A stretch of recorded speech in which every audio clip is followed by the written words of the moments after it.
여러분 만나서 반갑습니다. 두 번째 강의 시작하도록 하겠습니다. 우리가 우울증의 원인이 무엇이냐 그렇게 이야기할 때 첫 번째로 이 상실 때문에 일어난다 그렇게 이야기하고 있습니다.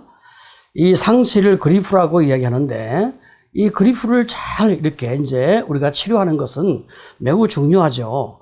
자, 두 번째로 부정적인 생활 사건이 우울증의 원인이 되어지는 것입니다. 자, 그렇다면 부정적인 생활 사건과 심리적인 충격의 강도, 차이를 함께 우리가 생각을 좀 해볼 필요가 있습니다. 자, 여러분, 만약에 가까운 가족의 사망, 그것이 충격 강도가 100이라고 합시다.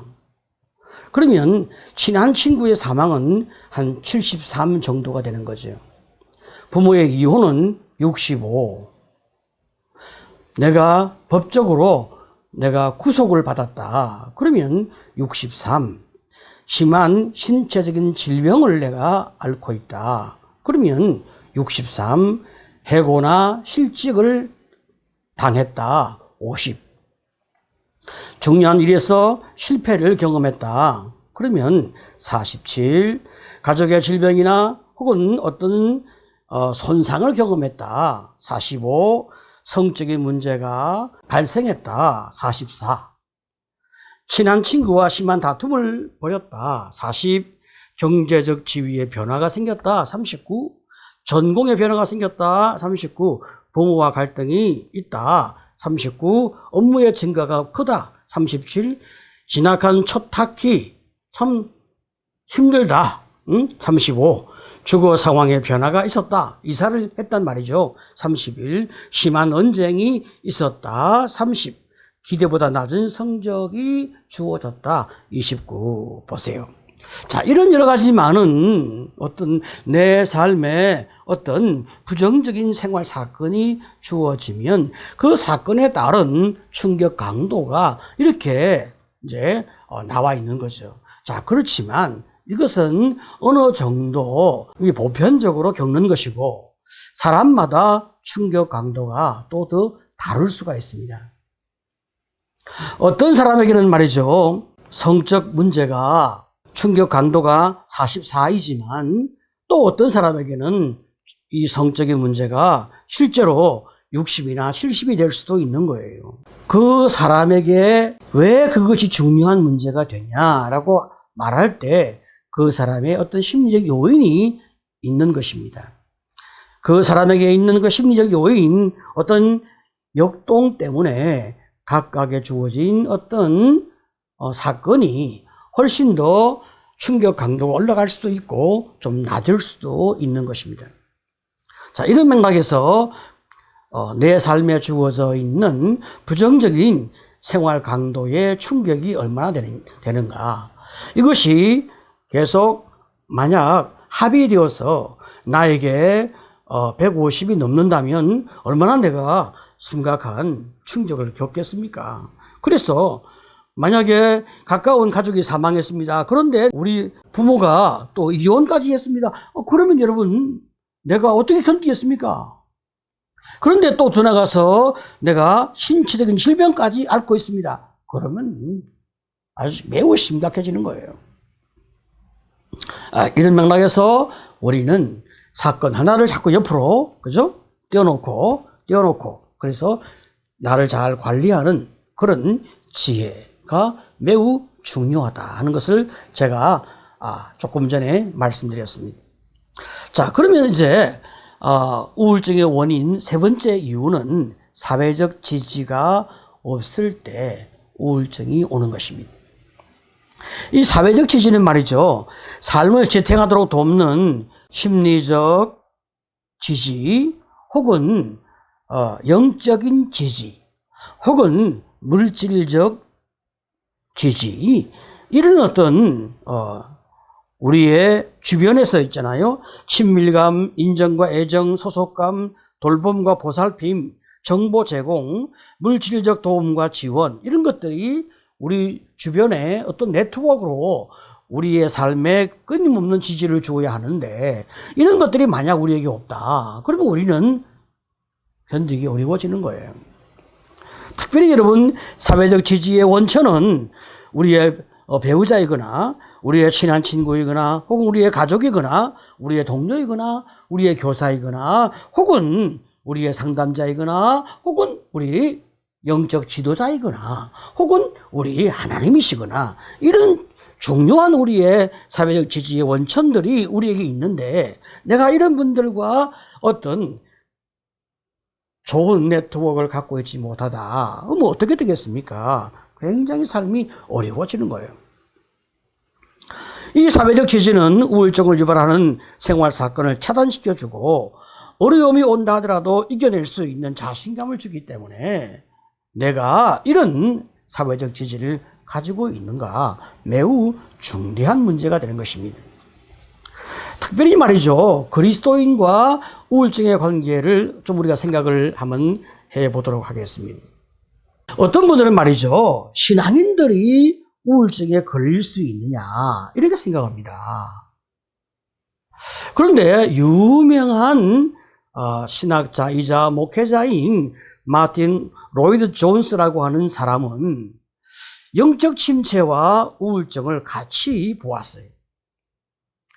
여러분 시편 22편에 이제 이런 말씀이 있습니다.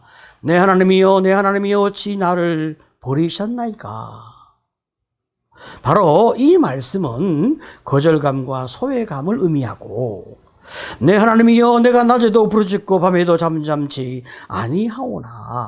이것은 이제 우울증으로 인한 수면 장애를 의미하고 응답지 아니하시나이다 나는 벌레요 사람이 아니라. 이 말씀은 깊은 열등감을 의미한다. 이렇게 이제 말하고 있단 말이에요. 사람의 해방거리요 백성의 조롱거리이다. 이렇게 말씀하고 있는 것은 수치감을 의미하고 있고 나를 멀리하지 마옵소서 환난이 가깝고 도울 자 없나이다. 이것은 무력감을 의미하는 거예요. 나는 물같이 쏟아졌으며 내 모든 뼈는 어그러졌으며 내 마음은 좀밀 같아서 내 속에서 녹았으며 체중 감소와 절망감을 의미하고 내 힘이 말라 질그러 조각 같고 에너지 감소 내 혀가 이틀에 붙었나이다. 주께서 또 나를 사망의 진토에 두셨나이다. 죽음의 희굿돌은 소진을 의미하는 거예요. 바로 이런 것들이 다 무엇을 의미하느냐. 이제 영적 침체와 우울증은 동일한 것을 말하고 있단 말이죠. 자, 그러면 이제 우리 엘리야를 생각해 봅시다. 여러분 엘리야는 말이죠. 굉장한 선지자 아니겠습니까? 구약시대의 최고의 선지자를 말하라. 그런다면 우리는 당연코 엘리야를 꼽을 수가 있습니다. 그런 말이죠. 하늘에서 이제 불이 내려 참으로 내가 하나님의 사람인 것을 이 백성이 알게 해 주옵소서 라고 기도할 때 믿음으로 기도했단 말이죠. 그때 하나님이 엘리야의 기도에 응답해서 참 그 아합의 선지자 이세벨의 그 선지자 있잖아요. 아합의 선지자 이 850명 보는 앞에서 이스라엘 백성이 보는 앞에서 아합이 보는 앞에서 이제 하늘에서 불이 내려서 고랑이의 물을 태우고 또 번제의 모든 그 짐승을 다 태우는 번제물을 다 태우는 이런 놀라운 일이 벌어졌잖아요.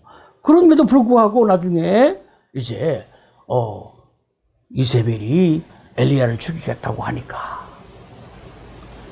엘리야가 그 여자인 이세벨 왕후를 피하여 도망을 간단 말입니다.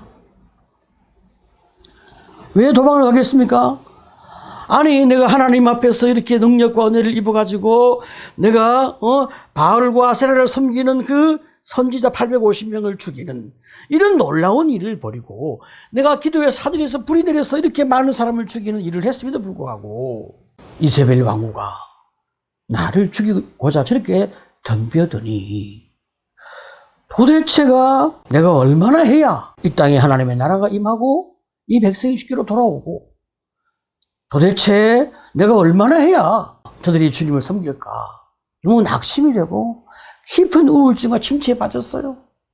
그래서 엘리야가 신앙에 침체되고 낙심이 돼갖고 그냥 한 여자의 그 울부짖는 소리, 자기 선지자 아니겠어요? 이세벨을 따르는 선지자거든요. 그 선지자를 엘리야가 죽였으니까 화가 나서 한 말인데 그 말에 낙심을 해가지고 광야로 도망을 갔잖아요.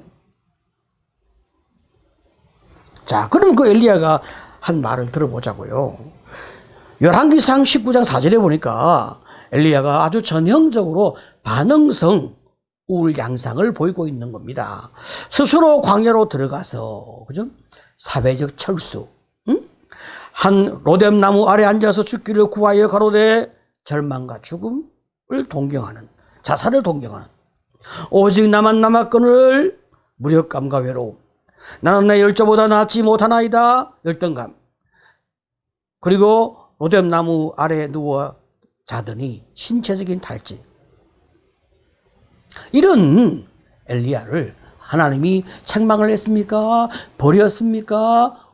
야단을 쳤습니까? 아니, 하나님이 까마귀를 통하여 물과 떡을 공급하시고 하나님이 그를 위로하시면서 그를 잘 만져주시는 하나님의 이 재충전의 위로가 있는 거예요. 참 얼마나 놀라운지 모르겠어요. 자, 여러분, 참 우리가 이걸 잘 기억해야 된단 말이죠. 사람이 이렇게 참 우울증에 누구나 걸릴 수 있다는 거. 왜? 정서적인 감기니까. 그렇게 위대한 하나님의 사람도 우울증에 왔는데 우리도 살아가다 보면 우울증에 걸릴 수 있는 거예요. 자, 여러분, 30대 초반에 한 목사님이 주기적으로 우울감이 찾아오는 거예요. 오후 4시경 우울증이 시작되어지면서 7시경에 아내가 돌아올 때까지 계속해서 주체할 수 없는 그런 힘든 시간을 보내게 되는 거예요. 그리고 저녁 8시나 9시경쯤 되어지면 조금 이제 극복이 되어지는 겁니다. 계속해서 이분이 이렇게 참 시간적 우울감을 가지게 되어지니까 너무 힘들죠. 그 시간대는 아무것도 할 수 없는 거예요. 불안과 두려움과 낙심과 힘듦이 이 목사님의 마음을 지배하니까 그 무엇으로도 해결이 안 되는 거죠. 왜 그럴까? 자기를 돌아보면서 이제 상담자의 도움을 받게 되었습니다. 그래서 알게 된 원인이 있었어요. 바로 그것은 어릴 때 부모님이 이혼을 했단 말이죠. 그래서 이분이 이제 어머니와 함께 살았는데 어머님은 회계사였어요. 그가 학교에서 돌아오는 시간은 3시 30분이었고 어머니가 퇴근해서 돌아오는 시간은 7시였어요. 그러니까 이 아이가 집에 와서 어머니가 돌아올 때까지 한없이 혼자 집안에서 외롭고 고독한 시간을 보내는 거예요. 그 시간은 혼자 버려진 시간이었거든요. 아빠가 나를 버리고 떠났습니다. 엄마까지 나를 버리고 떠나면 어떡하나. 나는 어떻게 인생을 살아갈 수 있을까. 그 마음 가운데 너무나 힘들고 어려운 마음이 가득한 거죠. 자, 이때 이제 이 사람이 이제 치료되어지는데 그 치료는 무엇입니까? 혼자 있는 것은 버림받은 것이 아니라고 하는 그런 믿음이에요. 때가 되면 정확하게 엄마가 돌아왔다는 거. 혼자 있는 것은 버려진 것이 아니다. 시간이 되면 엄마가 돌아온다. 응? 얼마나 중요한 깨달음이었습니다. 엄마는 늘 시간이 되면 정확하게 왔어요. 자, 그런데 가끔 아내는 시간에 되어서 돌아가지 않고 늦게 올 때가 있단 말이죠. 그러면 더 마음이 힘들어. 그래서 이분이 이제 아내에게 양해를 구하는 거지. 내가 이런 어려움이 있으니까 당신이 만약에 늦게 돌아올 때쯤 되어지면 꼭 나에게 말을 해달라. 내가 마음으로 준비할 수 있도록. 자, 그러면서 점점 이분이 이제 하나님을 의지하면서 내가 그 시간에 주님과 더불어 동행을 하는, 주님이 나와 더불어 함께 계시는 이런 깊은 영적인 동행 가운데서 그 누구도 의지하지 아니하고 하나님만 의지함으로 말미암아 만족하는 영적 충족감으로 점점 채워지는 그런 귀한 그런 이제 은혜 가운데 빠지게 되었습니다. 내가 원인을 모를 때는 치료할 수가 없지만 원인을 알고 난 다음에는 내가 그 문제를 해결할 수 있다는 말이죠. 참으로 행복하고 즐거운 목회를 하게 되었습니다. 자, 여러분, 이제 우리 좀 쉬었다가 이제 우리 하도록 하겠습니다. 두 번째 강의 여기서 마치도록 하겠습니다. 수고하셨습니다. 감사합니다.